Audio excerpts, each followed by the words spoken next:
wabarakatuh. Alhamdulillahirabbil alamin.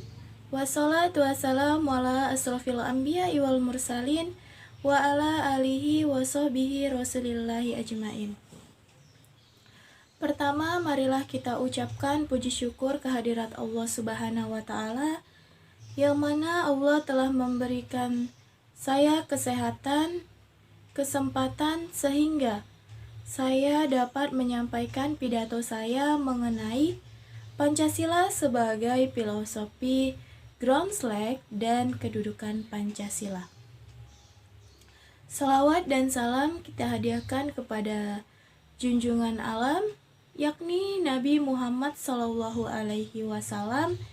yang mana Nabi Muhammad telah membawa kita dari zaman jahiliyah menuju zaman yang penuh pengetahuan seperti saat ini.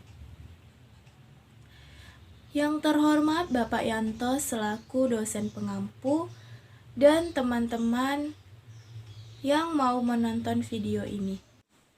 Pancasila sebagai filosofi ground flag. Bangsa Indonesia menetapkan tanggal 1 Juni merupakan hari kelahiran Pancasila.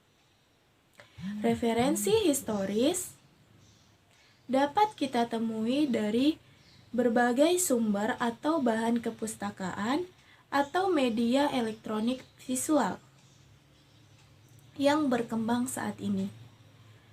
Namun, terkadang kita sering lupa untuk menelaah bukan hanya dari segi seremonial saja perayaan kelahirannya, tetapi kita harus lebih memahami secara konvensif apa sih kedudukan Pancasila.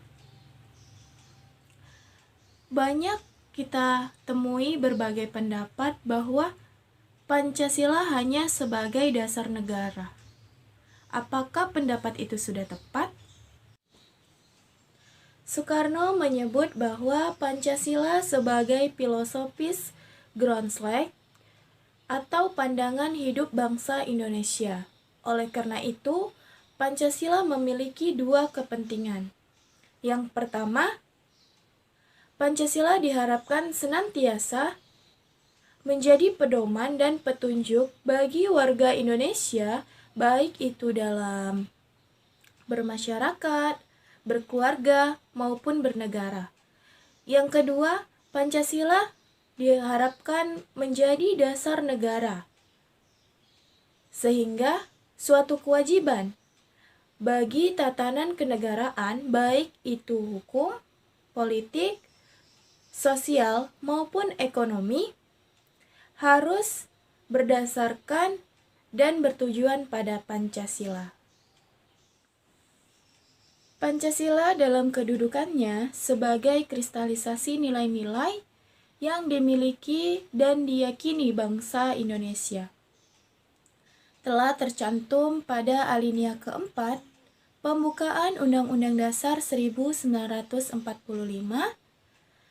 Pancasila sebagai pedoman hidup bangsa yang memiliki fungsi utama sebagai dasar negara Indonesia. Dengan kedudukan yang demikian, Pancasila menempati kedudukan yang paling tinggi, yakni sumber dari segala sumber hukum atau sumber hukum nasional dan tata hukum di Indonesia. Pancasila sebagai fundamental diletakkan bahwa Pancasila adalah dasar asas didirikannya suatu negara dan tidak berubah. Berarti Pancasila tidak dapat dirubah dan tidak ada yang membenarkan perubahan Pancasila, karena Pancasila merupakan sumber dari segala sumber hukum atau sumber hukum nasional. Jika ada yang merubah Pancasila, maka secara tidak langsung perjuangan suatu bangsa akan berubah atau bahkan tidak ada lagi fundamentalnya. Sekian dari saya. Jika ada kekurangan, saya mohon maaf. Saya akhiri, wabillahi taufiq wal hidayah. Wassalamualaikum warahmatullahi wabarakatuh.